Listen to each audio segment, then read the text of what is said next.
Apple just suffered its most catastrophic product failure in decades. We're talking about massive amounts of money bleeding into a product that is now completely dead in the water. Welcome to today's Explainer. We're going to unpack the absolute collapse of the Apple Vision Pro, the hidden financial black hole it created, and the sudden panicked pivot Apple is making right now to literally copy one of its biggest rivals. So why exactly did Apple just pull the plug on its most hyped, ambitious product in years? Well, the reality behind closed doors is pretty grim. Apple just slashed the Vision Pro marketing budget by over 95%. They've completely halted all production, and they outright canceled the development of the newer, cheaper version, the Vision Air. To figure out why they hit the panic button so hard, we have to look at the raw numbers. The sheer velocity of this collapse is honestly wild. The headset actually started with some decent momentum, moving about 390,000 units at launch in 2024. But then, disaster hit. By the 2025 holiday season, which as we know is universally the biggest spending quarter of the entire year, sales absolutely cratered to just 45,000 units, a catastrophic drop-off. And even here in the US, Apple's strongest market by far, stores were forced to deeply discount the thing just to get people to even look at it. To really wrap our heads around the scale of this flop, let's put those 45,000 units into perspective. During that exact same holiday quarter, while the Vision Pro was barely scraping by, Apple shipped 7.1 million Macs. That difference is just staggering. They tried slapping on new features, adding more apps, but absolutely nothing moved the needle. So how did the undisputed king of consumer tech get it so unbelievably wrong? Part 1, Apple's broken playbook. For literally decades, Apple has relied on a very specific, flawless three-step strategy. Step 1, enter late. Step 2, polish hard. And step 3, totally dominate. They don't usually invent brand new product categories, right? They iterate on what's already out there. This exact playbook gave us the iPod, the iPhone, the iPad, the Apple Watch. They sit back, let competitors test the waters, and then boom, they swoop in with a highly refined premium version and just take over. And that playbook completely drives their pricing strategy. Apple always enters the market with a high price tag, aiming straight for luxury buyers and diehard fans first. Remember when the iPhone debuted at $499? It was way more expensive than a $199 BlackBerry, but people still camped outside stores for a week to get one. But the Vision Pro, at $3,499, that pricing was just uniquely absurd compared to the rest of the market.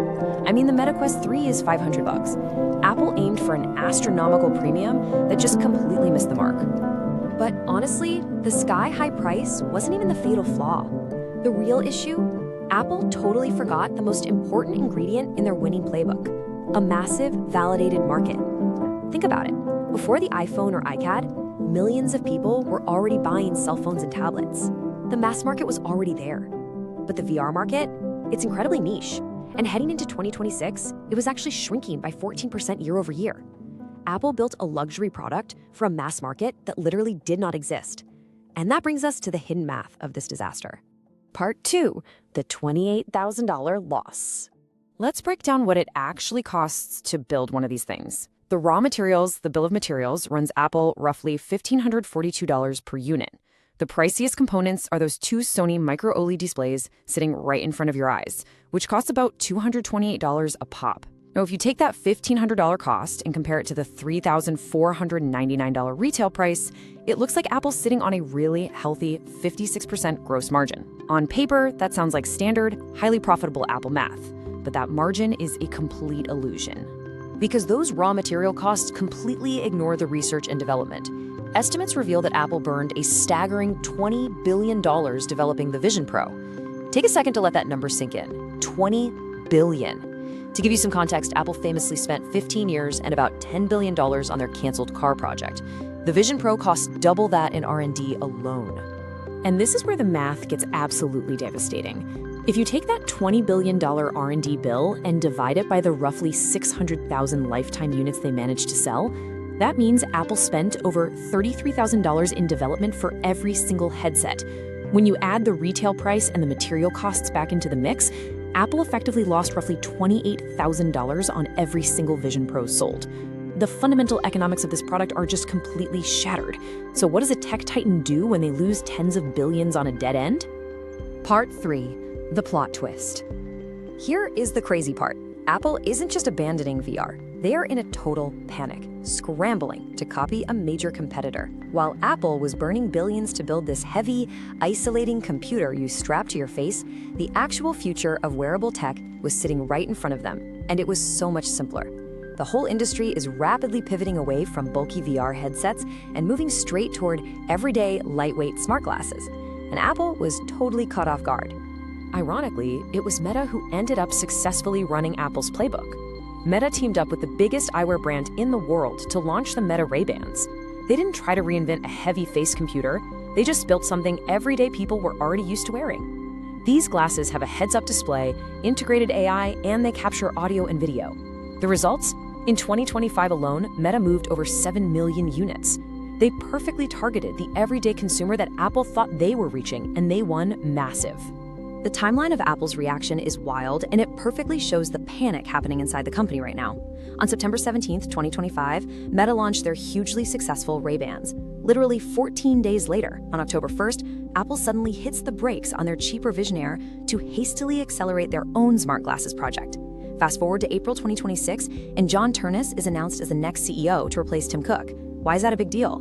Because Ternus was internally known as one of the biggest skeptics of the Vision Pro. He's now leading a massive overhaul of Apple's entire roadmap to focus entirely on smart glasses.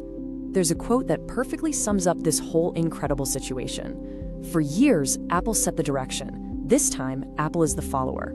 Think about how crazy that is.